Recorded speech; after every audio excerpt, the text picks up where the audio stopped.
أعوذ بالله من الشيطان الرجيم ادعوا ربكم تضرعا وخفية إنه لا يحب المعتدين ولا تفسدوا في الأرض بعد إصلاحها وادعوه خوفا وطمعا إن رحمة الله قريب من المحسنين. أعوذ بالله من الشيطان الرجيم. بسم الله الرحمن الرحيم. الحمد لله رب العالمين والصلاة والسلام على سيد الأنبياء والمرسلين نبينا محمد وعلى آله وصحبه أجمعين ومن اتبعهم بإحسان إلى يوم الدين. الله جل وعلا قال ادعوا ربكم تضرعا وخفية.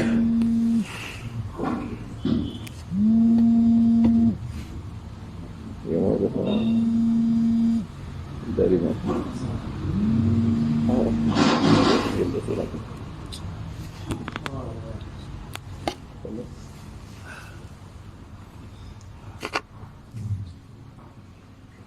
En jangino Allah seniɗo o wi oɗon maworo jemma ñalowma oɗon maworo ñalowma bo jemma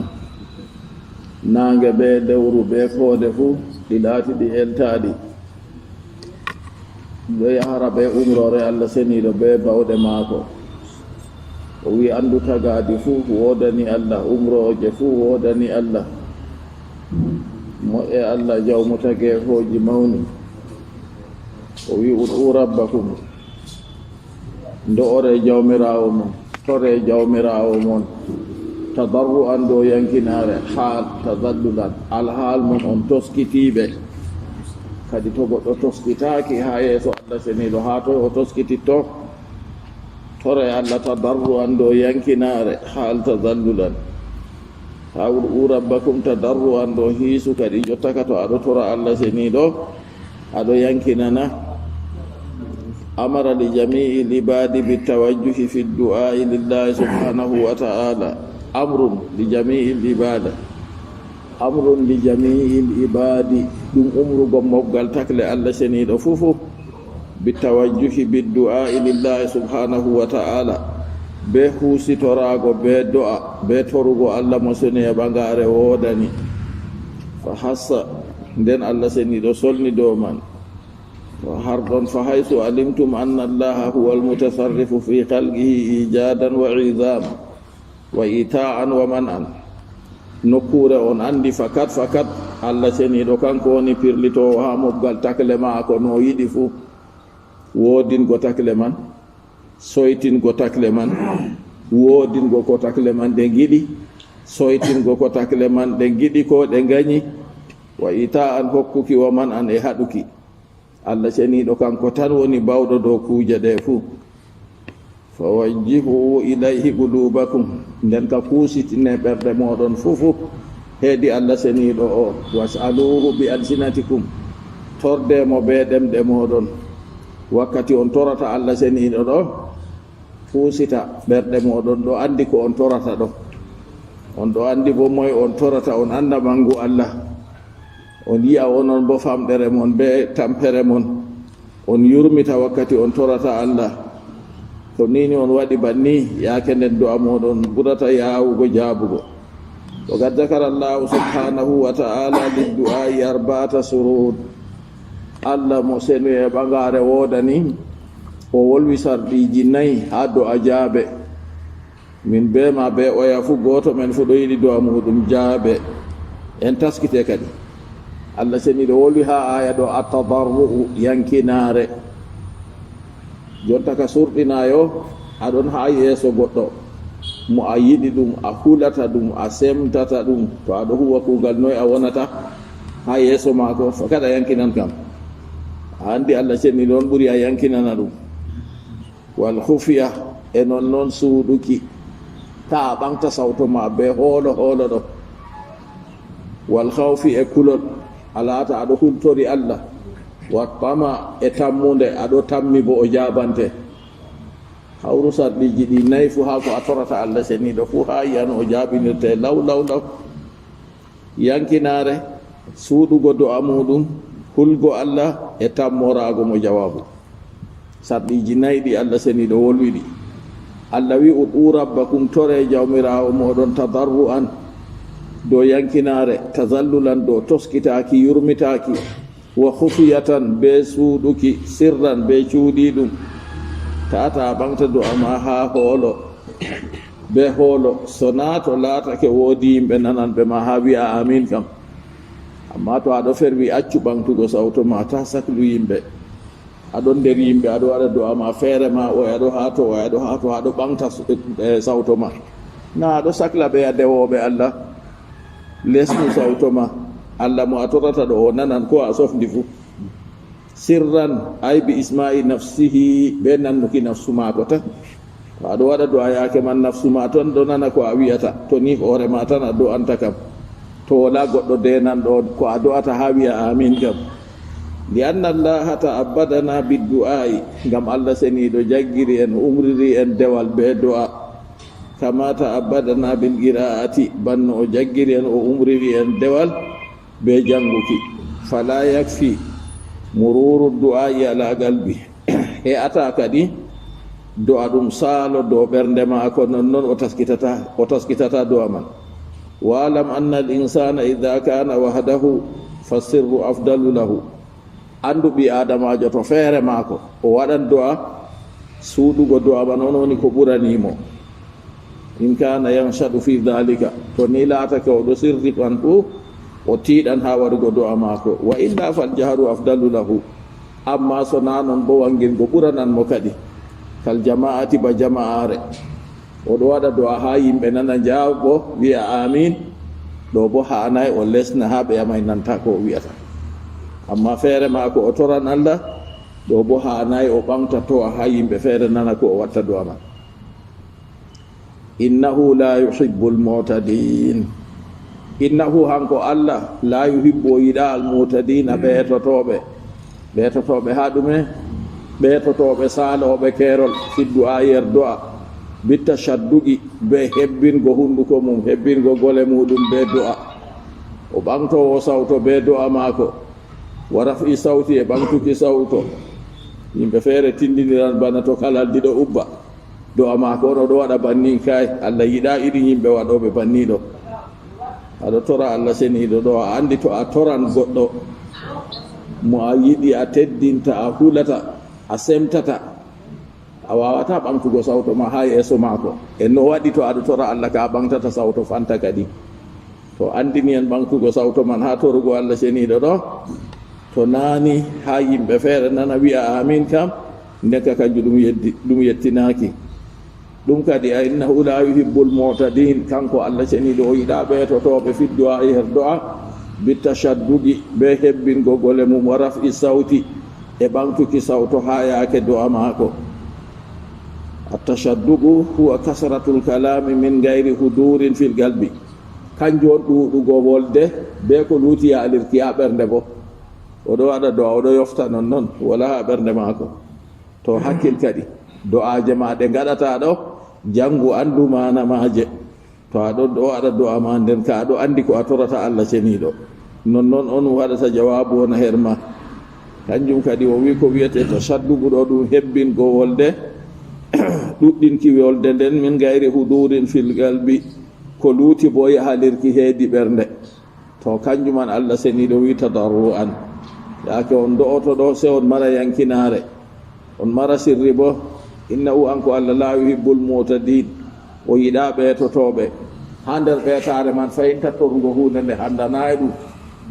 hunde feere kam to goɗɗo torima ɗum junuba o heɓata ba misalu man goɗɗo tora wiya Allah waɗa mo annabojo na waɗata na ɗum hunde waɗore a tora hunde ka ko hananima a tora hunde waɗore a tori man bo se a haɓɓa ha nder ɓernde ma fakat Allah jabanima yo kanjum nder ɗo hakkuje nayi goɗon nder ton annabijo sallallahu alayhi wa sallam o wi addu'a'u huwa al-ibada do'a ɗum kañ woni dewal hadisewol feere addu'a'u mukhul ibada do'a ɗum bosam dewal nden kam ɓi adamajo lismo do do'ugo o toran Allah seniɗo kala yaake fu o tora bo ko hanani mo tata o ɓeeto ha do'a malla bo o waɗa do'a o wiya yo kanko ta Allah mayna mo o jooɗa ha foray waɗata sayɗanu natorino Allah nan sayɗanu wino Allah seniɗo waɗa ɗum nder sabbitinteɓe nder ɓe mayata Allah seniɗo wi o sabbitinte ka amma ha wakkati andaki o tammi mayko kam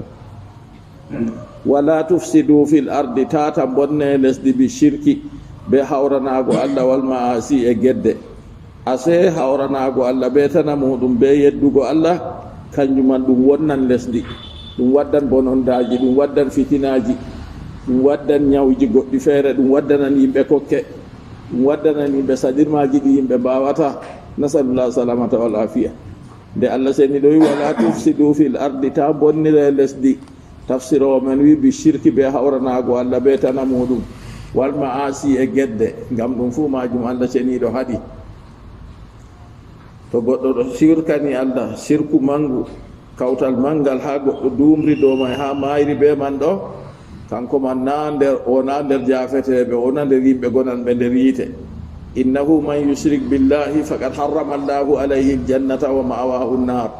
ko woni fi ko moye hawrani Allah betana muɗum haqiqa Allah harmini aljanna dow maako moɓorde maako woni yiite kanjum sirku ɗo mari none ɗiɗi sirkul asgar be sirkul akbar sirkul asgar ustan mbar jaari kuuɗe amma wurtinta dina sirkul akbar bo kayum bo wurtinan goɗɗo dina ma sam goɗɗo to mayri dow majum ka mayri dow o kefeere on o heɓata nastugo aljanna kam harmi dow maako sirkul asgar annabijo sallallahu alayhi wa sallam wi akhwafu ma akhafu alaykum sirkal asgar ɓurɗum hulnugo komi hulanta on sirku pamaru nde ɓe ƴamimo kanjum man ɗo o yecciba misalu man goɗɗo daruɗo ɗo juula ngam Allah ceniɗo on oɗo juula amma nde woodi mo ɗo yiya mo moƴini o ɗo na ayi o hawrani Allah betana muɗum amma sirku man pamaru to laatake o bo ɗo juula ngam dalila goɗɗo tan oɗo juula so ɗan o julta to o bo je mum sirkul akbar sirkuji man ɗi fumaji ɗi mboɗayi pamarum man fu goɗɗo habda rento ɗum ni tata sirku pamaru man fooɗa mo yara mo ha sirkul akbar nonnoon Allah ceniɗo yiɗa hawranego on noon kadi ɗon man ɗo ta monnira e lesdi bi sirki wal ma'asi e gedde nonnoon noon e gedde fufu annabijo Allah ceniɗo haɗi o harmini ɗe annabijo sallallahu alayhi wa sallam wanginani yimɓe gedde ɗo ɗum ɗe karminaɗe hunde to harmi bo ɗi adamajo to huwi ɗum fakkat o heni hangitego so nani kadi to o tuubi Allah yaafimo ba hunde to wajibi to ɓi adamajo huwi ɗum ɗo bo o heni warjeego so nani to o wonniri ɗum be hunde wonde feere ta bonne lesdi bada islahiha ɓaawo moƴƴinki ndi no leddi man moƴƴinira bi base rusuli ɓe neluki nelaaɓe Allah seniɗo arti no tagi banul janni o resi ɗum ha lesdi ɓe gaɗi bononda ɓe mbarotiri ɓe waaji ƴiƴamji Allah leni malaika en mbari woɓɓe maɓɓe meedi woɓɓe maɓɓe hooti ha corɓe hidde ko o jippina babirawo men annabi adama alayhi salatu wassalam Allah seniɗo wi inni jailun fil ardi khalifa min mi waɗowo kalfowo ha lesdi kalfowo man khalifa man kanko woni annabi adama be ɓiɓɓe muɗum ɓe giyata ɗo ɓe fuu maɓɓe ɓe kalfoɓe on Allah waɗi annabi adam ɓawoɗon annabo en tokkotiri ha ragarejo maɓɓe annabijo muhammad sallallahu alayhi wa sallam annabo en nulaɓe ɓe ɓe nulaka fuu nde ɓe kempiɗi ɓawo maɓɓe khalifa en laamiɓe ɗo kamɓe woni hulafa'u ɓe ɗo dari darndego hulafa'u man fuɗɗi daga jaman annabijo tawon ɓawo mayde maako aboubacry siddiqui radiallahu anhu halfake laati khalifajo nulaɗo Allah duuɓi ɗiɗi ɓe lebbi tati ɓe ñalde seeɗa ɓawo ɗon umar ibnul khattabi ɓawo majum sayyidina usman ɓawo man ali ibnu abi talib radiallahu anhum ajma'in ɗo tokkotiri ɓanni seedayi wakkati nde hulafa'u go timmi ɗume tokki ɓe wi ɓawo ɗon warti muluku man laamiɓe ɗo kamɓe man ɗo ɓe ɗon dow ɓe khalifa en kamɓe bo ɓe ɗo halfi ha kongol annabijo sallallahu alayhi wa sallam o wi man ata'ani faqad ata'a Allah wa man asani faqad asa Allah wa man ta'a amiri faqad ata'ani wa man asa amiri faqad asani annabijo sallallahu alayhi wa sallam o wi mo ɗowtani am haqiqa ɗowtani allah mo yeddi am bo yeddi allah mo ɗowtani amirijo am kanko woni halifajo mo warata ɓawo am haqiqa o ɗowtani am mo yeddi mo bo kayum bo yeddake am ɗon man ɗo lismake to nini ɓe umri yimɓe ko laati boɗɗum ha dina ɓe duniyaru se ɗowtoɗen la ta'ata li makhluqin fi ma'siyatil khaliqi amma to ɓe umri en geddal kayɗo ka ɗowtare wala her majum allah seniɗo wi tata bonne lesdi ɓawo moƴƴintindi allah seniɗo moƴƴiniri lesdi man ɗumen bi basir rusuli ɓe nelkinelaɓe na en bolwino banul janni artino ɗon no ha lesdi man ɓe bonniri ndi ɓe warotirgo ɓe wajuki jijamji on ɓawoɗon kadi allah seniɗo leni annabi adama alayhi salatu wassalam waɗuhu toremo kanko allah do'oremo hawfan dow huluki min ɗiga ɓiɓgo e yangada mako wa tama an e tammuki fi rahmati en hinna e maako na yiɗiɗo goɗi nayi fu ɗi ngari to goɗɗo toran allah seniɗo ɗo yankina mara yankinare yurmi to heedi yeeso allah seniɗo o suuɗa du'a maako bo to feere maako nden ha o waɗata du'a man banni man ɗo o hula allah seniɗo bo o tammira allah bo jaɓananmo du'a maako kuje nayi ɗo to hawri ha du'a fu allah seniɗo jaboto du'a do'ule jonta ɓe ɗon ni ha yiya allah seniɗo ɓe hikma maako ɓe hinna e maako nde o rahmanu ha yiyano o yawata jabingo ma du'a ma allah seniɗo wi wa tama an e tammuki tafsiro men wi fi rahmati en hinna e maako attama'u tawaqqu'u amrin mahbubin yasulu fil mustaqbal ko wiyete tammuki ɗo kanjum woni reenuki hunde yiɗande nde waɗata ha ko tammi wargo imma jonta ha duniyaru giɗɗa ɗum malla bo ha alahira ɗum fu majum ko a renata hunde wonde yiɗande ha ma nden nde warante nde siwa wargo ɗo woni tammude wa minhu raja'ul ijaba ɗon nder majum tammuki jabaneki kadi to nini aɗo waɗa do aɗo tama an he a tamma allah seniɗo jabante do'a ma wa fil hadis ud'ullaha wa antum muqinuna bil ijaba annabijo sallallahu alayhi wa sallam o wi tore allah on yaqiqiniɓe ɓe jawabu wakkati to on ɗo tora allah ɗo waɗe ha ɓerɗe moɗon fakkat allah jabanan on to a hiisi be hakkilo ma fu allah kam ɓuri a toramo o jabayma allah ka ɓuri noon ɗi adamajo ma goɗɗo tedduɗo ma a toranmo o hokkama hunde man sakko allah seniɗo na annabijo sallallahu alayhi wa sallam hasan ibn sabitin ha yimantamo o wi ma qala la illa fi tasahudihi annabijo ƴamaka hunde wi la kam ha wolde annabijo wi ay kay se ha tasahudu ashhadu an la ilaha illallah so nano no wiyata la annabijo to torama hunde o hokkat hunde man nonde tilmiri fu ha nder majum woodi debbo feere saññino toggore be hoore muɗum o saññi limsere o hoo'ide o yarani nulaaɗo allah o wiyata nulaaɗo allah nda mi saññi nde ɗo be juuɗe am ngam mi holtine nulaaɗo allah hoosi yettimo nasti saare wurti ɗo haddide ɗo fottani ɗum sey sahabojo feere laari o wi e ko woni nde nulaaɗo allah hokkam nde annabijo wimo o yimɓeji wi kay a waɗay boɗɗum sam nulaaɗo allah ɗo haddide ɗo fottani ɗum oɗo yiɗi nden a toramo banni a andi bo lornata doka jonta annabijo sallallahu alayhi wa sallam nasti saare san se tagginde lendi mo banni man ɗo ɗon nder meɗen bo nasalullah salamata wal afiya taw annabijo sallallahu alayhi wa sallam o toratake hunde ni nden o wiya kaay kam to kanjum allah seniɗo wi to en toran allah seniɗo ɗo be yankinare be suuɗugo be hulgo mo be tammirgo mo bo o jabanan en inna rahmatallahi garibun min almuhsinin wa taman e tammuki fi rahmati en hinna e allah e non tammaki ha jabaneki do'a hadis annabijo sallallahu alayhi wa sallam wi ud'ullaha wa antum muqinuna bil ijaba tore allah seniɗo on ɗo yaqqigini be jawabu a anda fakande allah waɗima a torowo kam o jabante imma o hokkeji mum jonta imma janngo imma bo ha lahira imma bo o faddane goɗɗum feere kalluɗum ɗum a hulata fof ɗum sahuji allah seniɗo miɗo ɗornana on ha ɗo tum yande feere daga miɗo janngina ayonde laamiɗo to mi wurtan mi dilla janngingo jotta kam on andi bo ɓeɗo rahimallahu hunna rewɓe ka allah hinnoɓe allah enduɓe kaja woda sey mi wurti tan ha bandiraɓe jawro en na mi wurti mi wolwa ko kaye nde mi yehi to mi jangginto asiri waɗi ɗo mi wurta mi wiya ɓikkon ɗum ana aya asitaɓe nasta nder julirde nde mi nastigo mi naafi darɗe ɗiɗi mi naafi darɗe ɗiɗi mi tori allah haaji am ndiman wari min juuli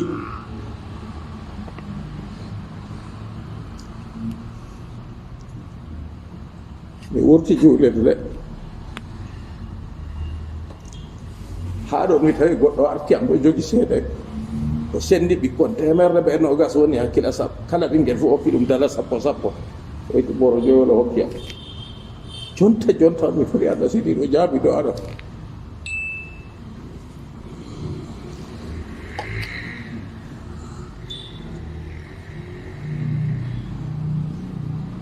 derɗiraɓe en tore allah ɓe yankinare en suuɗe do amen wakkati en torata allah on en torata o nananna yimɓe en huuɗemo bo en ande faka fakat allah o jaabowo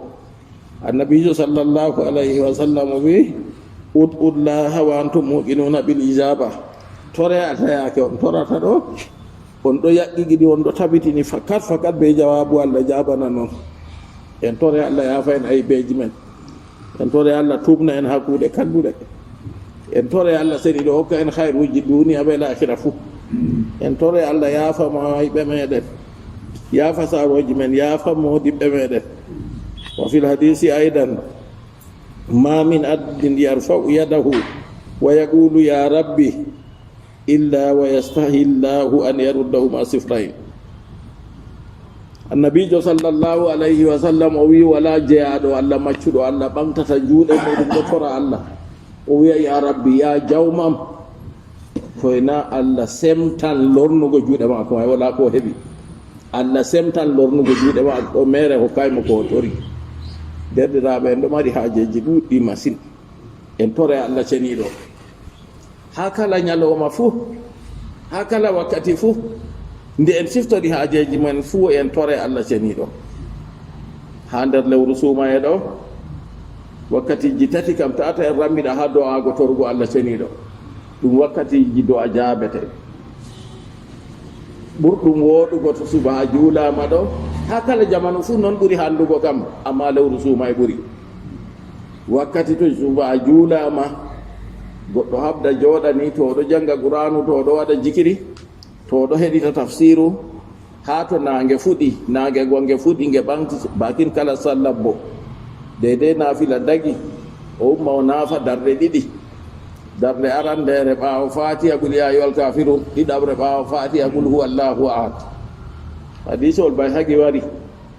o windante mbar jaari bana hijjuɓe al umra timmuɗi haade tati banni wari ɓe wi hadisol man ngol baif amma hadisol no tampiri fuu ɓuran kongol modi bono o yotti fuu ndenna ɗum farilla ɗum naafila hurete be man modiɓɓe mbi a yiɗo ɗo en kabdane ka nafsu ɓi adama bo to juuliɗo to hakkilay sakko to wowiɗantago kam o dillan woɗanto hayru ɗo goo daɗa mo en kabde en keɓa ɗum wakkati yewugo suumaye ɗon bo annabijo sallllahu alayhi wa sallam o wi inna lissaimi inda fitrihi dawatun la turaddu ande wodani cuumiɗo wakkati yewugo suuma e maako do'a ka lortatake wakkati yewugo suuma e ɗo gaɗa do'a ma hayru duniya ɓe lahira ko giɗɗa fuu malla a ñawɗo malla goɗɗo ma ñawɗo a tora ɗon man waɗu ha a yiyan Allah jaabino sebe koye ɗum yo noon to en juuli alkaweje ha en juuli safa e ɓewitiri fuu ɓe liman en kooti ɗo jonta ka na goɗɗo wiya foftina to hakkilay ummata baɓɓol ka sey yaago juulgo suba na ummana bayra kam yaake ummugo man ɗo habdu naafu darɗe ɗiɗi yeccuɗaɗa saare en fuu naafa darɗe ɗiɗi ɓe waɗa do abo annabijo sallllahu alayhi wa sallam wi to jemma lutti tataɓel to a sendi jemma geɓe tati jemma lutti yeɓre woore Allah seni ɗo jippoto wara ha asamanu duniya o wiya toye do o ha mi jaɓana ɗum toye toro o ha mi hokka ɗum toye ɗaɓɓitan ɗo yaafo e ha mi yaafa ɗum banni seedata ha buuɗol gasa wakkatiji tati ɗi useni en kabde en bottitira be maaji ha kala yaakeji fuu sakko ma nder suuma e kam derɗiraɓe julɓe nden woɗɗo feere to nani banni ɓe mbiya noye allah bo jippirta warira asamanu duniya a fewni annabijo sallllahu alayhi wa sallam nden kam wala nama haaje no o warirta ko a mari haaje kam toru allah seniɗo allah jabane toru allah seniɗo yaafuye o yaafaye o yaafe toru allah haaje ma o hokke kanjum on woni ko nafata yurɗo kam to nayni nani hayru ɗum sakko to ɗum saahi yawan her majum noon annabijo sallllahu alayhi wa sallam o yecci en haala do'a ɗum kanjum woni dewal ma sam fastufida min hada annahu yambagi lidda'i lhawfa warraja kadi botitirama ha les aya ka en andi wodani do'o kadi jonta ka se o hula allah se bo o tammira allah seniɗo fa yaj'aluhuma janahi ta'ir ka janahi ta'ir o waɗa kuje ɗiɗi ɗe bana bileji sondu ɗiɗi to gotel man leesini duyani jotta kam se o waɗa ɗum kuje ɗe ɗiɗi ka oɗo lismiɗe hulgo allah be tammirgo allah jawabu mo waɗi banni fu allah jabanan ɗum neɓata sam sam jontani dowru iri noon ha a yiya no allah seniɗo jabinirte do ama inna rahmatallahi garib ande hinna e allah ɓaɗiɗo minal musinina eggo e bonuɗo ha nder majum bonuɗo go kanko on torowo allah a yiya du'a huwal ibada du'a ɗum kay woni dewal almuhsinina ɗo almutiina ɗowtaniɓe allah mo ɗowtanto allah hinna e allah seniɗo ɗuɗɗo dow muɗum walaw bi tawba ko laatake ha tuubu to nini laatake o waɗi no geddal o hirriti o waɗi aybe nden o tuubake kay fu nder wonuki woni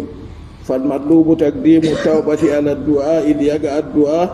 min qalbin tahirin ko laati ɗaɓɓita ɗum ha goɗɗo baɗowo do'a o artira tuubu dow do'a maako ɗumejum waɗan istighfar astahfirullah haɗo na doggato ɗemgal mere sey wona nder ɓernde daga ha nder ɓernde maako o wirata ɗum waɗugo istighfaru nden ɓaawo toon oɗo waɗata salatu dow annabijo sallllahu alayhi wa sallam ɓaawo man o toro allah ceniɗo ɗo o laatan ɓernde maako ɗo seni fa yakunu akrabu lil ijaba yaake man ɗo laatata ɓurata ɓadago kadi heedi jawabu nden o wi wa taskiru garib almukhbaru bihi wa taskiru garib almukhbaru bihi an rahmatin bi idafatiha ila llahi ɗo haala nahu o wolwata ha wa taskiru garib o wi inna rahmatallahi garibun rahmatallahi garibun o wiyay rahmatallahi garibatun o wi garibun o worɗini ɗum o wadday ɓe rewɗinki almukhbari bihi geccoraɗo ɗum an rahmati heedi hinna e allah ko waɗi o wi garibun o wiyay garibatun li idafatiha ila llah ngam laafaki majum heedi allah ceniɗo wa huwa alladi yursilu riyaha bushra وهو الذي يرسل الرياح بشرا بين يدي رحمته حتى إذا أقلت سحابا ثقالا سقناه لبلد ميت فأنزلنا به الماء فأخرجنا به من كل الثمرات كذلك نخرج الموتى لعلكم تذكرون قال الله جل وعلا وهو الذي يرسل الرياح بشرا وهو الذي كان كوني مكايم يرسل الرياح يفتو كني بشرا سينوجي الرياح برنا تواري رياح فودم خير تواري ريح بمفرد بودم شر تواري رياح كني دودي بني دودم خير بشرا سينوجي بين يدي رحمتي يسو هنا ماكو أي متفرقة كني go sendandi قدام المطر يسو توبو hako ngol maako o wi mutafarriga ɗo modiɓɓe feere yahada be maako ɗon hajat tafsiru lam yuwafiqhu alayhi ahadum tafsiru jalaluddin rahimahullah o wi keni man ɗi wara mutafarriga sendiroji ɗo kanjum man ɗo ɓurna modiɓɓe fu o wi ko goto o laamu yaadi be maako ɗo man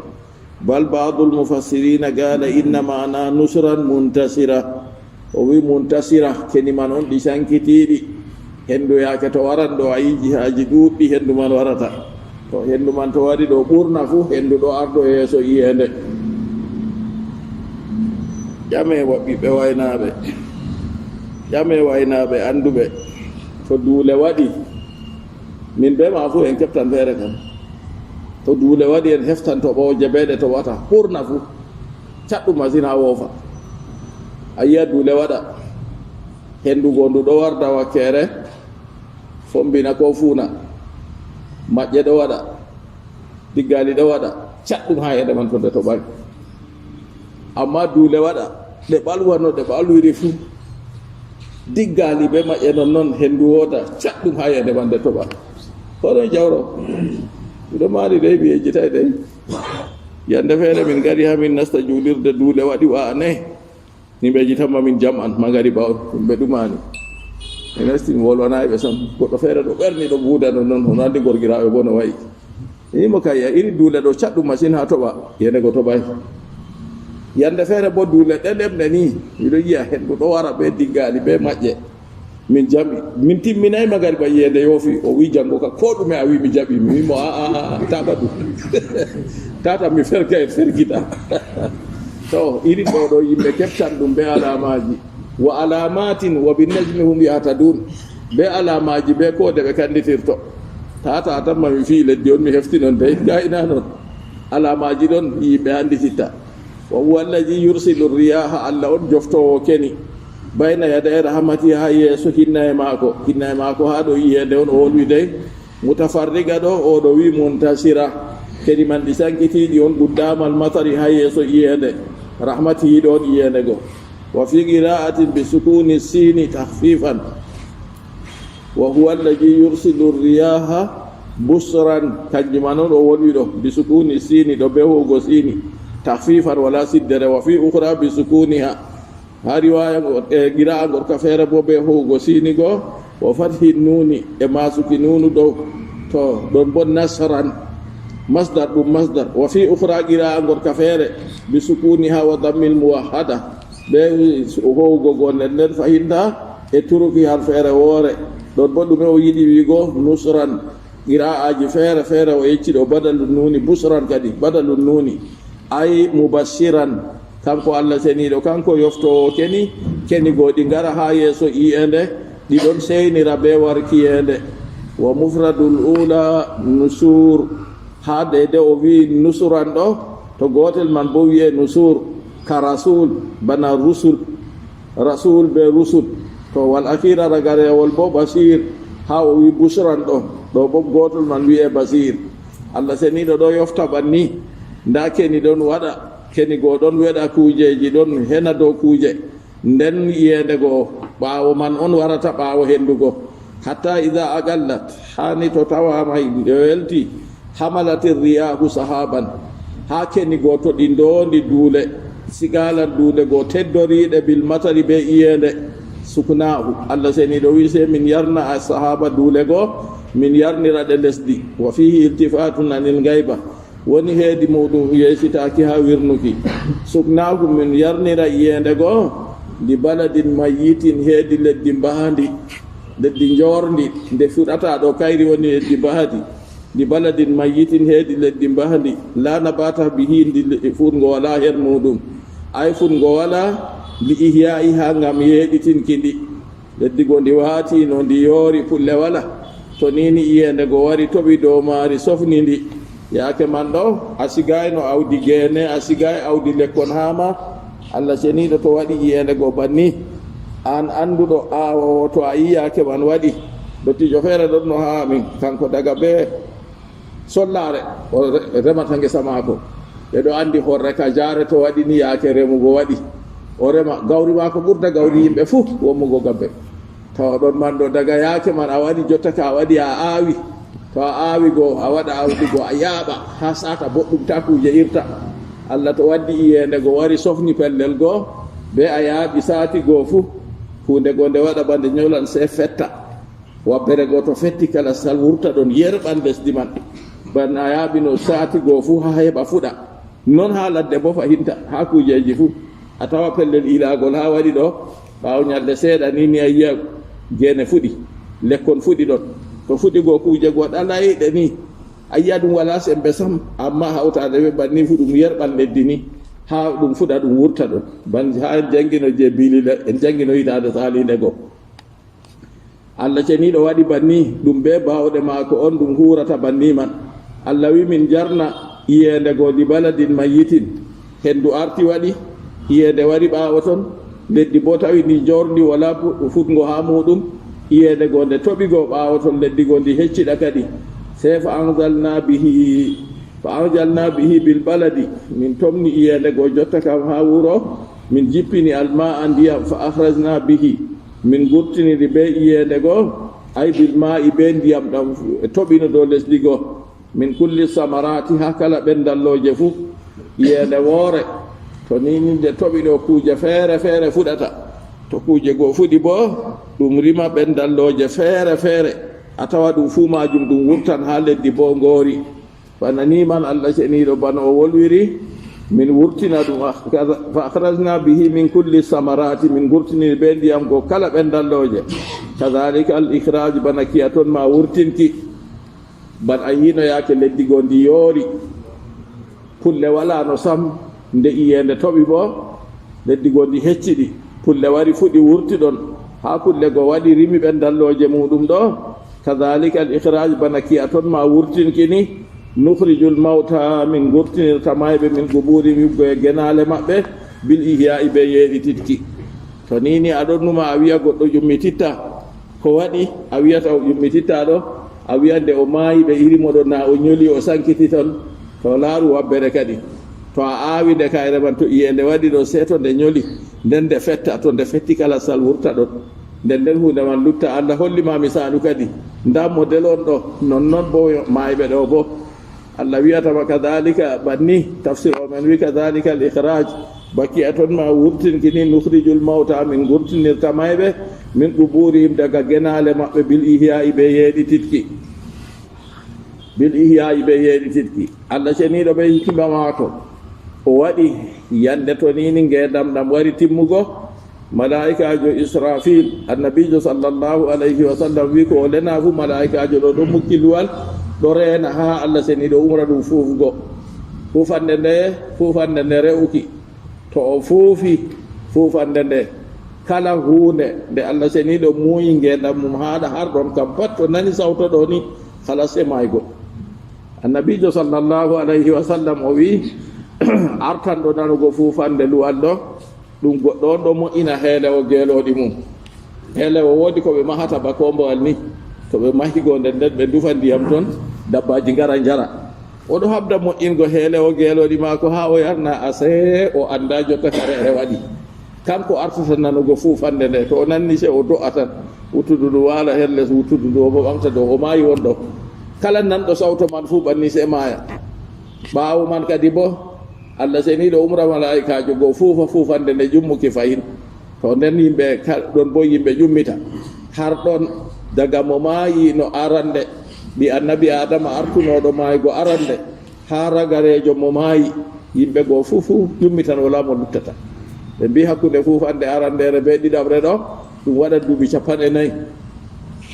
Allah ceniɗo waɗa yimɓe ɗo pofti ha genale muɗum yaake man kadi to nini kefeero nani leddi ndi dimbi o ƴummiti yaake man o wiyata ko woden leddi ndi hande min ɗon no siwti ɗume woden leddi ndi hande o andi jotta ka bone titi kadi to banni min wurtinirta mayɓe min quburim daga genale maɓɓe ɗiɗi yayi ɓe yeɗitinki banno min puɗniri kuuje ɓawo ɗe ngalano goni la'allakum tadhakkarun ngam on ngajitoro ɓe Allah ceniɗo ko waɗi ɓe fuɗnugo kuuje ɓawo leddi yorigo min gurtinan on bo banni on ngajitoro ɓe majum fatuminuna on nuɗɗina on gonɗina on anda fakat bano Allah ceniɗo wiɗo noon no ɗum woni ha kalimawol maako o wi inna rabbakumullahu andu jawmirawo moɗon no noon jangina ko waɗani nam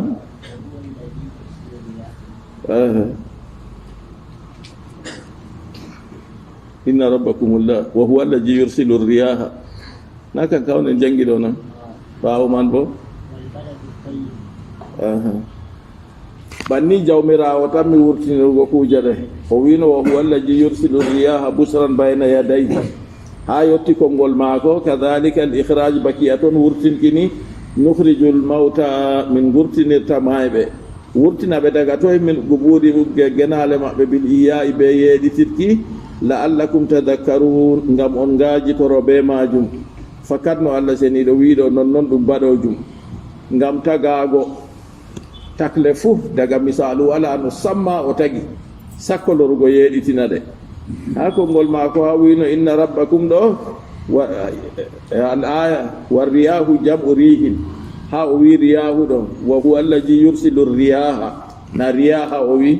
to riyahu man ɗo ɗum jam'u gotel man wiye rihu wa huwa arba'a keni man ɗo ɗi ɗon senda geɓe nayi modiɓɓe feere wi keni man ɗi ɗon senda geɓe joweetati woodi asaba waddabur waljanubu washamal asaba tusiru sahaba wa hiya min matla'i samsi heddu wiyeteedu asaba kayru ɗo wakkere fuuna ndu wardata ɓurna fuu kayru man ɗo ndu ɗo ruñina ndu ɗo yerɓa duule wa shamal tajma'uhu wa hiya min tahti l qudbi nden henndu heedu ndu wakkere woyla kayru bo ndu ɗo mooɓa duule goo ɓurna fuu a yiya henndu to wariri wakkere woyla ɗo iyende ɗum tatu oɓugo ha meɗen ɗo kam banno ɗum woni wal janub tudirruhu wa hiya min jihati l qibla nden henndu janub bo kayum bo ɓurna fuu to waɗi a yiya yaake nden harkinan iyende goo ha nde toɓa ɓurna fuu ndu waɗan ko ɗakkata wakkere qibla seeɗa wa dabur tufarriguhu wa hiya min magribi samsi nden dabur bo kayum bo ɗon senda duule goo kayum bo ɓurna fuu wakkere hirnange warata wa fi riwayatin arriyahu samaniya ha filla e goɗɗum feere bo kenni ɗo ɗum none maji joyetati arba'atun azab nder keni joyetati man keni nayi kam fuu ɗi yangaɗa nder keni nayi bo kanji bo ɗi hinna e allah woodi ndu wiyete al asif weɗoru ha weɗoru asif ɗo nonnoon woodi wiyete ndu kasif irin keni waɗanɗi hela leɗɗe sankita maale dibbina kuuje to irin ɗiɗo ɗo keni man ɗi ɗon kanji bo nden woodi sarsar be woodi heddu fewndu ndu warata kayum ɗo ndu ɗima ndu ittan kuujeji fuu woodi hendu wiyetendu aqim kayru man bo to ndu wari ɗo ndu accata kala kuuje fuu ɓe wiya ndu rimardu ɗiɗo keni nayi ɗi laatake keni man to allah seni ɗo yoftiɗi kanji ɗo ɗi yangada on nden woodi keni goɗɗi feere nayi fahinta ɗi hinna e allah annasiratu walmursalatu wannaziatu walmubashirat ɗi bo keni man nayi kanji bo ɗi hinna e allah nasirat sankitoji bana en jangino nane go nonnoon fahinta mursalat kanji bo joftoji naziat kanji bo nonnoon mubashirat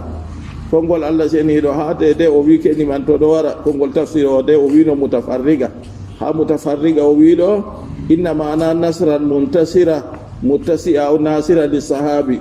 keni man ɗo ɗi laatake ɗi sankitoji keni man ɗi laati ɗi sankitoji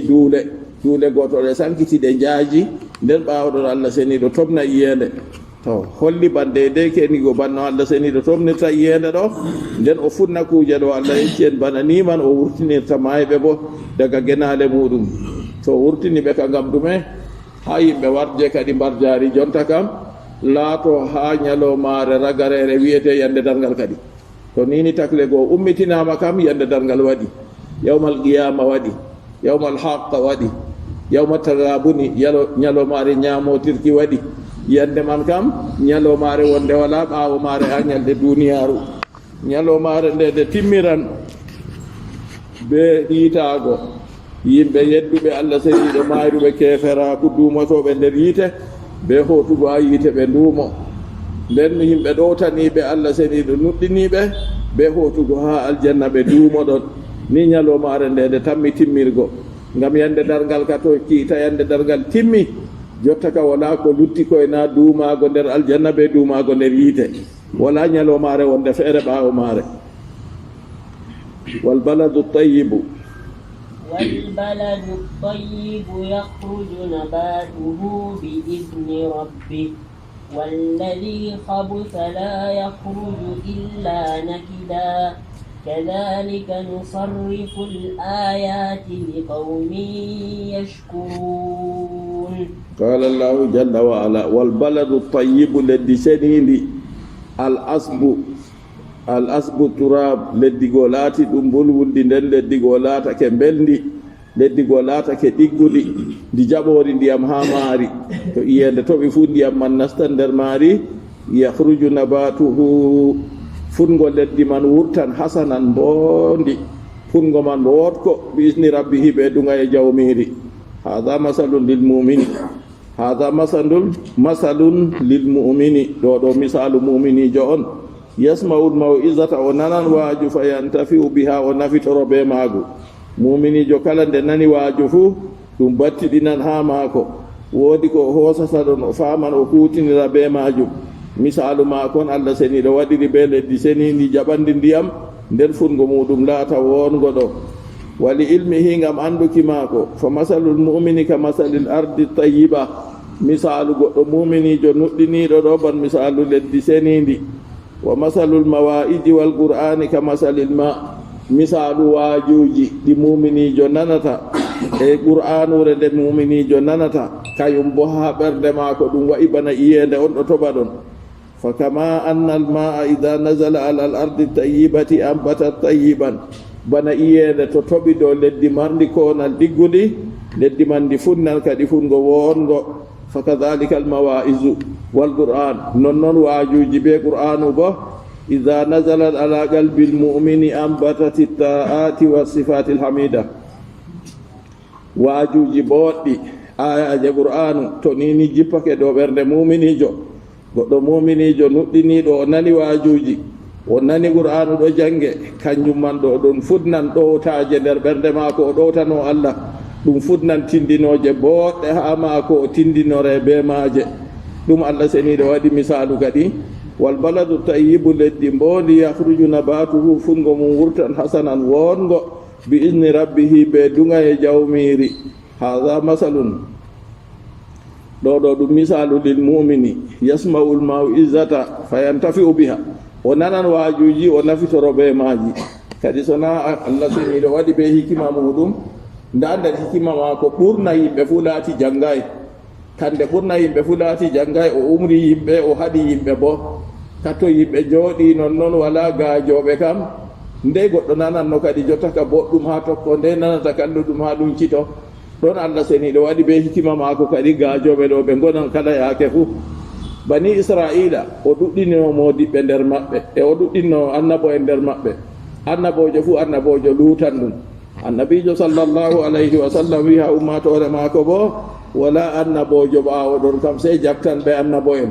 sey mo Allah seniɗo foondi jangi andi goonga kayum goo bo wara laɓɓitina kadi yimɓe kayum bo yimɓe bo nana mumini en nana goonga goo tokko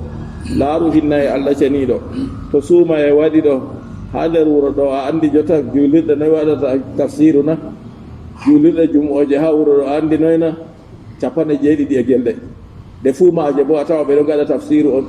ayi yimɓe na ha a yehi fu bo a tawa yimɓe ɗo heewi na andidima yimɓe ɗo giɗi hayru Allah fondiɓe bo hayru go ɗo wangine nden kam fakat bo ɓe tokkan ɓe hutinira be majum ɗum mo laati muminijo to nini o nani waaju o nani qur'anu ɗo jange kayum ɗo bana iyende on toɓi ha dow lesdi ɗiggundi marndi konan ndi futnan futgo wongo kanjum kanko muminijo bo yaake nden qur'anu be waajugo ɗum futnan ha nder ɓernde maako ɗowtaje o ɗowtano Allah seniɗo ɗum futnan ha nder ɓernde maako tindinoje boɗɗe o accan kadi tindinoje kalluɗe o daytoto ɗum bana ha yimɓe sendino geɓe tati e jangino keñago ɓe kam ɓe laatake kamɓe kam ɓe jaaliɓe ɓerɗe maɓɓe ɓe ɗo yiɗani tana maɓɓe hayru banno ɓe yiɗani hoore maɓɓe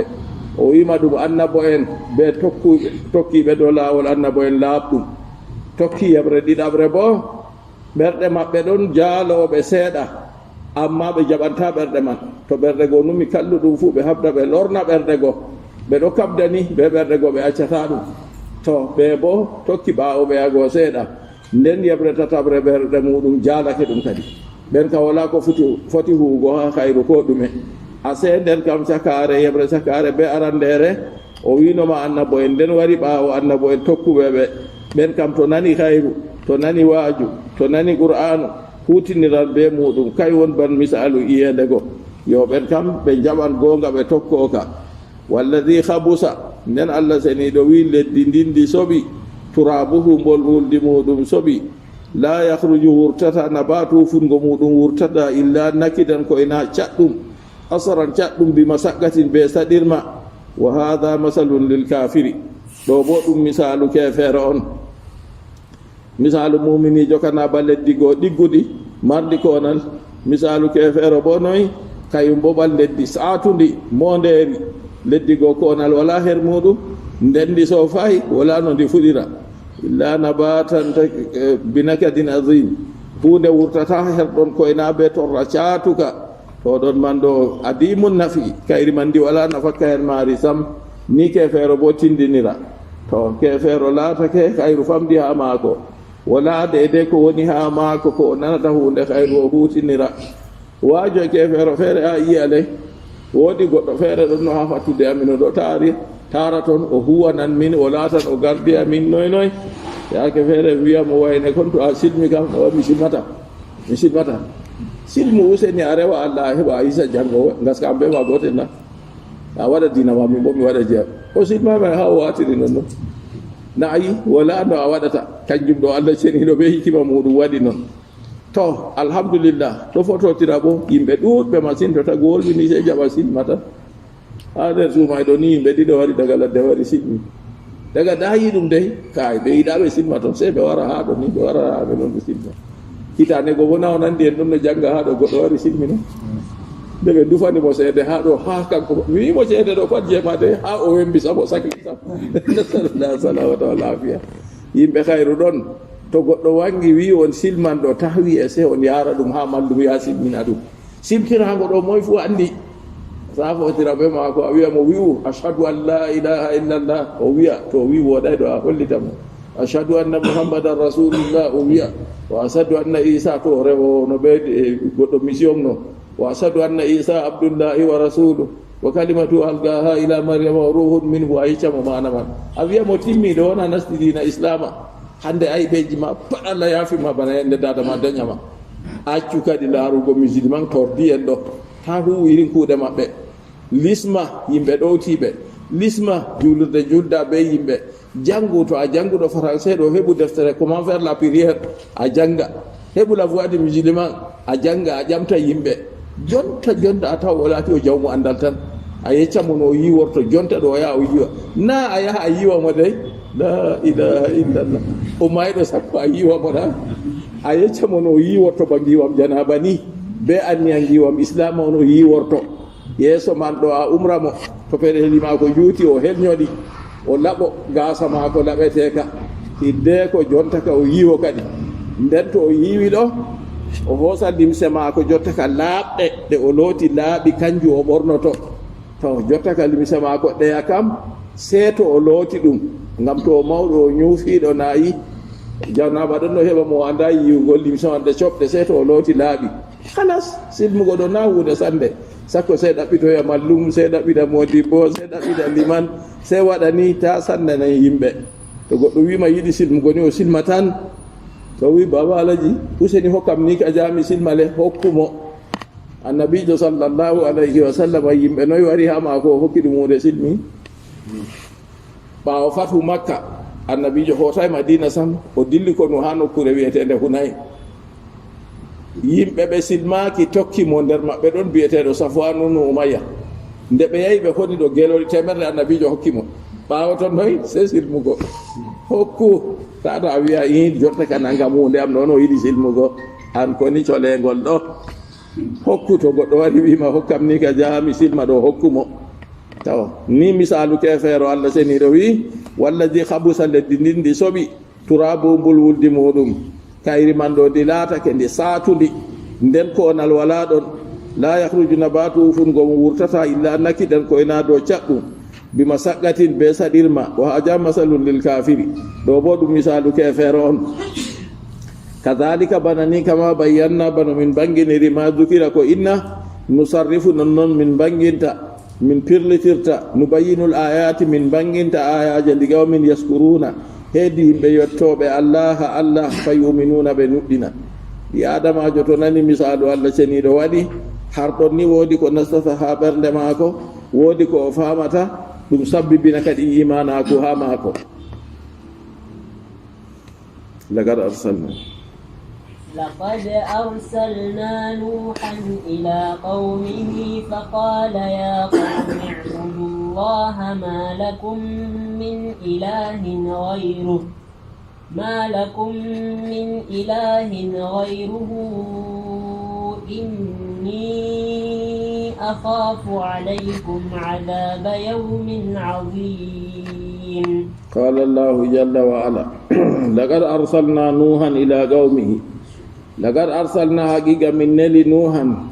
لقد جواب قسم دم جواب هنا يروي قدو لقد أرسلنا والله حقيقة من نلي نوحا معطوف معجوف جواب هنا يروي مويتادو أرسلنا نوحا من نلي نوح إلى قومه فأيهم بماكو النبي نوح عليه الصلاة والسلام كوني نفاي بيولوغو قصة garandi ha nder qur'anu fu qissaji annabo en no waadi be yimbe mudum Allah senido wolwa dum tasbiyatan nabi sallallahu alaihi wasallam ngam soltinki suno annabijo ngam munyitinki mo to suno yani ha ma ko itti da bandirabe ma ko annabo en artunobe ko kuwi nda ko be gada to don man yaake nden tan ko boto wada manon suno go hoytan kadi wa nden wa turikatil waawu huna ɗuuɗi heewi ko Allah seniɗo waddirta wa lagad arsalna amma ha ɗo wi lagad arsalna ko luuti waworay ɗum wa zukira fi surati hud wal muminun amma ha suratul hud be suratul muminuna ka o wolwi wa lagad arsalna ha ɗo bo wawu man warayi ko waɗi ndi adami tagaddumi ma yutafu alayhi ngam so ende artuki ko arfitirta dow majum be wawuwol go ngam to wawu ɗo wari ɗo arfitan dow hunde wonde feere بخلاف ما ياتي كلوتي كورata do Allah senido wi'en lagad arsalna nuhu Allah senido yecci inde mako banani ha do modibbe biata nuhu do inde mako Abdul Ghaffar ibn Malik bi fatih mim Abdul Ghaffar ibn Malik Abdul Ghaffar bi Malik nako ibn Malikin to wasukuniha to kanko man do woni ba mako e bo ibnu mutawasila bo ibnu akhanu do dum moy be biwa huwa Idris kanko woni annabi Idris bu isa ala rasi 40 sana annabi nuhu o lena ma yake o do mari dubi 40 ala sahido ko ngol cahingol burna fu annabo en nelabe seto be gadi dubi 40 nde Allah seni do lena be accu annabi isa kam na ay daga yande danya kanyum kam kayum ka daga hende danya ayi ko wolwi qala inni abdullahi atani alkitaba wa jalani dume qala inni abdullahi atani alkitaba minai wajalani nabiyyan wajalani mubarakan aina ma kunt banina wa awsani bis salati waz zakati ay wajalani nabiyyan sike kanko ka yande ha o danya jotta dai to kanko kam accu on amma ko luuti fu be gadan duubi 40 taw nde Allah seni do lenabe annabi nuh alayhi salatu wasallam annabi muhammad sallallahu alaihi wasallam sede wadi duubi 40 yo ko ngol burgol sahugo kam be bi annabi nuh sede wadi duubi 40 nden o lena wa ila ala rasi 50 ko ngol fere wi kay o buri duubi 40 ma ha wadi duubi 40 nden o lena wa ila 250 ngol fere wi kay duuɓi temedde ɗiɗi e 15 nden o luttilenego wa qila mi'a sana konngol feere wi duuɓi ma ko temere nden o lena annabi nuh alayhi salatu wassalam o wi inde ma ko Abdul Ghaffar sike ɗo wara ko waɗi o innama nuhu man bo nden o makasa fi gawmihi nde o lenama go o jooɗi ha yimɓe ma ko annabojo nelaɗo 950 duuɓi temedde 950 ɗo ka fof annabojo nelaɗo ɗo ƴewna yimɓe maako ama amana illa galilan ha yimɓe maako e ɓoola ko nuɗɗini ka ko ena pamaru nder wa asa bada tufani 250 annabi nuh alayhi salatu wassalam de Allah andinimo jotta ka yimɓe ɗo nuɗɗintan nden o waɗi du'a maako kadi rabbi la tadar ala al ardi min al kafirina dayyara jawmirawam ta accu ko siire worede heferɓe aɗo leddi ɗo afiya wa sallallahu wa sallim wa barik ala nabiyika rasulika muhammad